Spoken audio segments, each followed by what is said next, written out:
സങ്കീർത്തനം 12. കാപട്യം നിറഞ്ഞ ലോകം. കർത്താവെ സഹായിക്കണമേ. ദൈവഭക്തർ ഇല്ലാതായിരിക്കുന്നു. മനുഷ്യമക്കളിൽ വിശ്വസ്തരാരും ഇല്ലാതായി. ഓരോരുത്തനും അയൽക്കാരനോട് അസത്യം പറയുന്നു. അവരുടെ അധരങ്ങളിൽ മുഖസ്തുതിയും ഹൃദയത്തിൽ കാപട്യവുമാണ്. മുഖസ്തുതി പറയുന്ന അധരങ്ങളെയും വീമ്പിളക്കുന്ന നാവിനെയും കർത്താവ് ഛേദിച്ചു കളയട്ടെ. നാവുകൊണ്ട് ഞങ്ങൾ ജയിക്കും.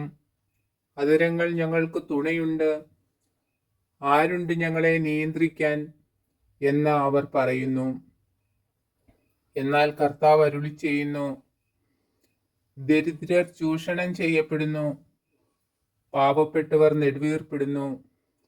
അതിനാൽ അവർ ആശിക്കുന്ന അഭയം ഞാൻ അവർക്ക് നൽകും.